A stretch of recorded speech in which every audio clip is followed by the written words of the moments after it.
오늘도 귀한 수요 예배 나오신 우리 성도님들 한 분 한 분 주님의 이름으로 환영하며 축복합니다. 오늘은 이 에베소서의 말씀으로 찬송이 되는 삶이라는 제목의 말씀을 성도님들과 함께 나누고자 합니다. 이번 수요 예배부터 석 달 동안 에베소서에 대한 내용을 함께 나누게 됩니다. 이 에베소서의 말씀이 우리 모두에게 힘과 은혜가 될 수 있는 귀하고 복된 시간 될 수 있기를 소망합니다. 에베소서는 빌립보서와 골로새서 그리고 빌레몬서와 함께 바울이 썼던 옥중서신으로 불리는 책입니다. 사도 바울이 로마에 투옥되어 있을 때였던 이 주후 61년부터 62년까지 제3차 선교 여행 중에 약 3년 동안 목회했었던 지역으로 알려진 이 소아시아 에베소 인근 지역에 보냈었던 편지가 바로 이 내용입니다. 에베소서는 6장밖에 되지 않는 비교적 짧은 서심에도 불구하고 기독론, 또한 구원론, 교회론과 종말론 등의 이러한 바울 신학에 대한 주요 사상들이 잘 기록되어져 있기 때문에 바울 신학의 요약이다라고까지 불리는 책입니다. 한 주석을 살펴보니까 칼빈은 이 에베소서를 가르쳐서 바울 서신의 면류관이다라는 이름으로 불렀다고 합니다. 그만큼 이 에베소서의 말씀이 오늘날의 우리와 또한 오늘날의 교회들에게 알려주는 바들이 반짝반짝 빛이 나는 면류관처럼 큰 은혜가 된다는 것을 알릴 수 있는 것이죠. 에베소서의 시작을 여는 1장의 말씀은 굉장히 중요합니다. 특히 바울 사도는 이 편지의 인사말부터 구원을 향하신 삼위 하나님의 사역에 대하여 알리고 있는데, 오늘 본문에 읽었었던 1절부터 6절까지는 구원을 향하신 하나님의 사역에 대하여 알리고 있고, 7절부터 12절까지는 이 성부 하나님께서 예비하신 이 구원을 성취하셨던 성자 예수님의 사역에 대하여 알리고 있으며, 13절부터 14절까지 말씀에서는 성령 하나님의 사역을 알리고 있습니다. 우리 함께 본문의 3절 말씀 다시 한번 합독해 보도록 하겠습니다. 3절 말씀 시작. 찬송하리로다. 하나님 곧 우리 주 예수 그리스도의 아버지께서 그리스도 안에서 하늘에 속한 모든 신령한 복을 우리에게 주시되. 아멘. 바울 사도는 에베소서를 시작하며 가장 먼저 하나님께서 예비하신 이 구원을 성취하시는 그 예비하신 그 성부 하나님의 사역을 말하고, 그 하나님께서 찬송을 받으셔야 한다라고 말하고 있습니다. 저희 합신의 신약학 교수이자 전 총장이었던 조병수 박사는 한 주석을 통해 이렇게 표현합니다. 찬송이란 단순히 신체의 발성이나 노랫소리 또한 음악소리 등을 이용한 이러한 음악 행위가 아니다라고 명확하게 설명합니다. 그러면 이렇게 표현했어요. 저는 이 표현이 굉장히 멋있더라고요. 우리 한 목소리로 같이 읽어보실까요? 시작. 찬송이란 하나님에 대한 깊은 지식에서 출발하며 하나님을 위한 넓은 실천에서 이루어진다. 아멘. 여러분, 이 표현이 너무 멋있지 않습니까? 다시 한번 띄워주시겠어요? 찬송이란 하나님에 대한 깊은 지식에서 출발하며 하나님을 위한 넓은 실천에서 이루어진다 말합니다. 여러분, 우리 신자는 거룩하신 하나님을 노래하는 찬송의 삶을 살아갑니다. 거룩한 하나님께 이 찬송과 찬양을 올려드리는 삶을 우리는 살게 됩니다. 그런데 하나님을 노래하는 찬송이란 단순히 우리가 흥얼거리는 이러한 노랫말에 국한되는 것이 아니라 하나님께 대한 깊은 지식에서부터 시작한다라고 말하고 있는 것입니다. 제가 전에 수요 예배 이때에 누가복음에 대한 말씀을 나누면서 성도님들과 내적 인식의 원리에 대해서 논한 적이 있습니다. 제가 이 내적 인식의 원리를 우리 중고등부 학생들과도 꽤 많이 자주 다루었거든요. 잠시 준비한 사진을 보여주시겠습니까? 화면이 좀 작아서 안 보이는 것 같은데요.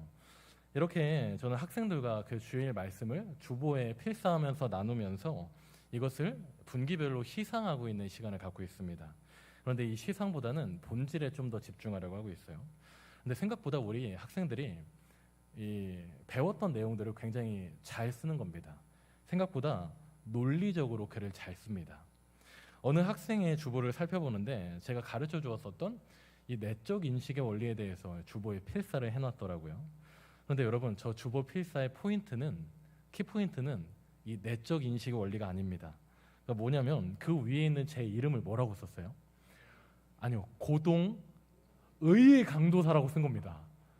제가 2년 정도 중고등부 사역을 하고 있는데 우리 학생들이 고동의 강도사라고 이제 제 이름을 쓴 거예요. 제가 1차적으로 굉장히 충격을 받았던 기억이 납니다. 근데 제 충격이 여기서 끝나지 않았습니다. 다음 사진 보여주시겠어요? 고동삼이라고 제 이름을 쓴 거예요. 고동삼이라고 제 이름을 썼더라고요. 제가 이 학생들이 제 이름을 고동의 강도사, 고동삼 강도사 이렇게 쓴 거를 보면서 중고등부 사역을 좀 더 열심히 해야겠구나 다짐하는 그런 시간을 보냈습니다. 여러분, 다시 이제 말씀으로 돌아와서요. 내적 인식의 원리란 무엇이냐면 매우 쉽게 간추려 설명할 때 마치 우리 눈앞에 빛이 밝게 비추면은 우리 눈이 이 밝은 빛을 인식할 수 있는 것처럼 하나님께서 우리를 하나님이라는 존재를 알 수 있는 존재로 만드셨다는 겁니다. 우리가 하나님을 몰라보는 존재가 아니라 우리 눈앞에 밝은 빛이 짠 빛이면 눈부셔 하고 빛을 알아보는 것처럼 우리가 하나님이라는 존재를 인식할 수 있는 존재로 만들어 주셨다는 거예요. 그런데 하나님께서 우리를 무엇을 통해 하나님을 알 수 있게 하시는가 하니 우리의 이 지적 능력을 통해서, 우리의 이 이성을 통해서, 하나님의 말씀을 탐구함을 통해서 하나님이 어떤 존재인지를 알 수 있는 존재로 만들어 주셨다는 겁니다. 이 예화가 옳은가 하면서도요, 우리 어른들께서 아이들을 키울 때 그 아이들에게 이 부모의 이름을 계속 알려주지 않습니까? 저도 이제 나중에 자녀를 낳으면은 제 이름을 계속 알려주겠죠. 누구누구야, 아빠 이름이 뭐야, 아빠 이름이 뭐야, 계속 알려줄 것 같습니다. 하나님께서는 마치 이 부모가 이 자식에게 아버지 이름이 뭐야, 엄마 이름이 뭐야 계속 알려주는 것처럼 하나님께서는 말씀을 통해서 하나님이 어떤 존재이신지 하나님의 자녀로 부름받은 우리에게 꾸준히 알려주고 계신다는 거죠. 정리하여 우리는 하나님의 말씀을 통해 하나님을 알아가게 됩니다. 이것이 가장 올바릅니다.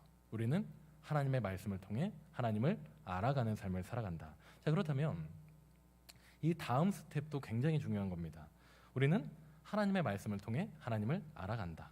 하나님을 지적으로 알아가게 된다.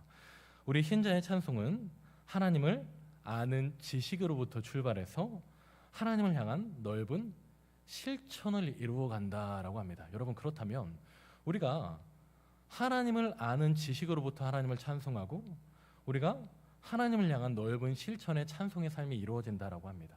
그렇다면 그 실천이 무엇일까요? 우리는 말씀을 통해 하나님을 알아갑니다. 그 하나님을 알아감으로 하나님을 향한 넓은 실천이 이루어진다라고 말합니다. 그렇다면 이 실천이 무엇일까요? 저는 이렇게 생각합니다. 하나님을 사랑하는 삶을 살아가게 된다는 것입니다.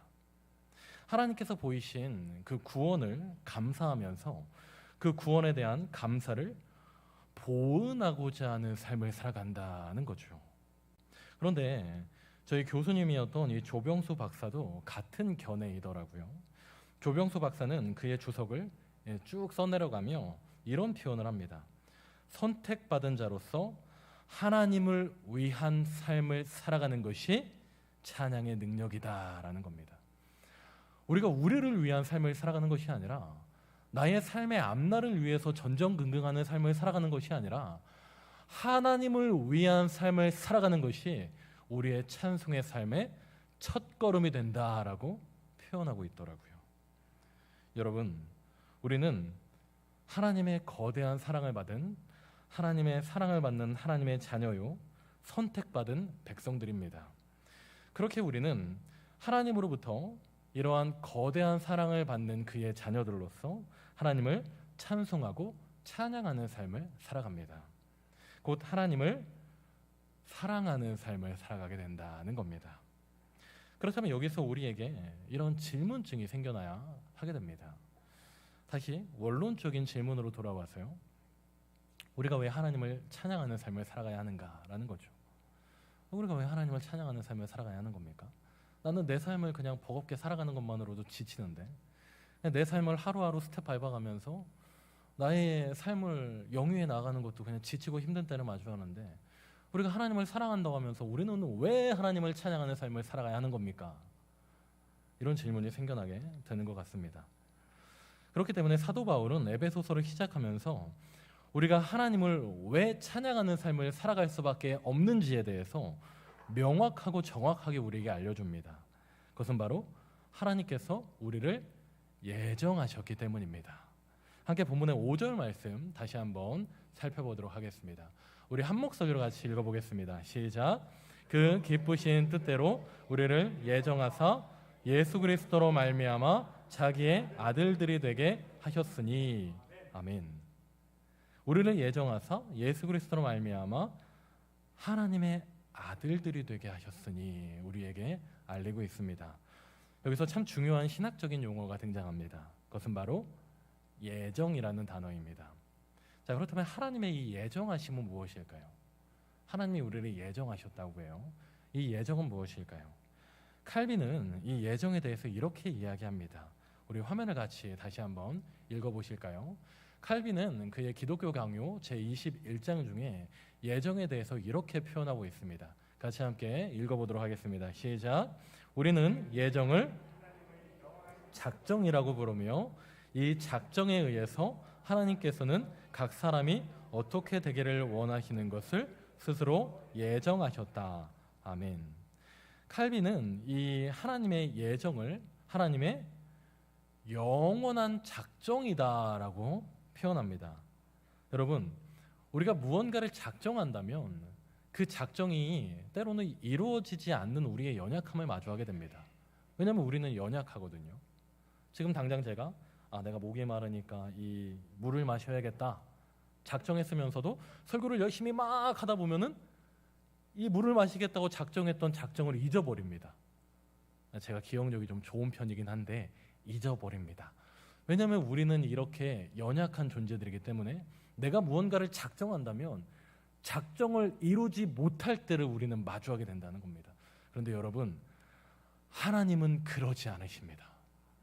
하나님은 강하신 분이기 때문입니다. 잊지 않으시는 분이기 때문입니다. 우리를 향한 선한 뜻을 반드시 성취하는 분이기 때문입니다. 그 하나님께서 우리를 향한 예정하심을 작정하셨다는 겁니다. 반드시 이루어질 수밖에 없다는 겁니다.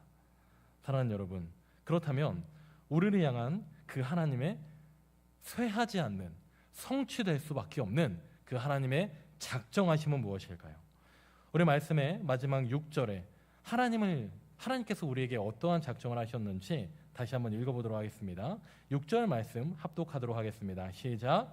이는 그가 사랑하시는 자 안에서 우리에게 거저 주시는 바 그의 영광을 찬송하게 하려는 것이라. 아멘. 이는 그가 사랑하시는 자 안에서 우리에게 거저 주시는 바라 표현하고 있습니다. 그렇다면 여기에서 그가 사랑하시는 자란 누구를 지칭하는 것입니까? 바로 예수 그리스도를 지칭하고 있는 것입니다. 우리는 예수 그리스도로 인하여 구원에 이르게 되는 은혜와 영광을 누리게 됩니다. 예수 그리스도로 인하여 우리에게 구원이 성취된다는 거죠. 이제 우리에게는 예수 그리스도로 인하여 구원이 성취된 은혜를 누리기 때문에 우리에게는 동일한 한 가지의 삶의 목적이 드러나게 됩니다. 그것이 곧 그의 은혜의 영광을 찬송하게 하려는 것이다. 바로 우리를 향하신 하나님의 그 거대하신 사랑에 대하여 늘 찬송하게 하려는 것이다. 찬송하는 삶을 살아가게 되는 것이다 말하는 겁니다. 그렇다면 여러분, 이 설교의 서두에 제가 찬송이 무엇이라고 우리 성도님들과 말씀을 통해 나누었지요. 찬송은 단순한 노랫말이 아니라 하나님에 대한 깊은 지식에서부터 출발하며 하나님을 위한 넓은 실천이다라고 표현하였습니다. 다시, 이 하나님을 위한 넓은 실천이란 또한 하나님께서 보여주신 은혜에 대한 감사이며 보온이며 사랑이다 말씀 나누었습니다. 그렇기에 하나님을 찬송하는 삶이란 하나님의 말씀을 더욱 깊이 알아가며 하나님을 사랑하는 삶을 사는 것이 바로 하나님께 대한 찬송의 삶을 살아가는 것이다 라는 명제에 도달하게 되는 것입니다. 마지막으로 우리가 준비한 말씀을 같이 한번 읽어보실까요? 우리 한 목소리로 같이 읽어보도록 하겠습니다. 시작. 하나님을 찬송하는 삶이란 말씀을 통해 하나님을 더욱 깊이 알아가며 하나님을 사랑하는 삶을 사는 것이다. 아멘. 사랑하는 여러분, 우리가 찬송의 삶을 살아갑니다. 그러한 찬송의 삶이란 단순히 주일에 나와서 하나님을 찬송하고 노래 부르는 것을 상회하는 의미인 것입니다. 단순히 우리의 삶 가운데 하나님을 노래하고 하나님이 나의 구주시다 찬송하는 이 노랫말의 고백만이 우리는 찬송이 아닙니다. 우리는 우리의 삶 가운데 우리를 부르신 예배의 자리, 말씀의 자리, 그 말씀을 통해 하나님을 하루하루 더욱 깊이 알아가는 것, 그 또한 하나님을 찬송하는 삶이 되는 것입니다. 이러한 하나님에 대해 우리가 지식이 쌓인다면, 하나님을 더욱더 알아가는 삶을 살아간다면 우리 마음 가운데 하나님께 대한 감사가 생겨나게 되는 것이고, 그 감사로 인하여 더욱더 하나님을 사랑하는 삶을 살아가는 것입니다. 하여 우리는 말씀에 기준하여 하나님을 알아가며 하나님을 더욱 사랑하며 우리의 삶이 곧 하나님을 찬송하는 삶이 되는 것입니다.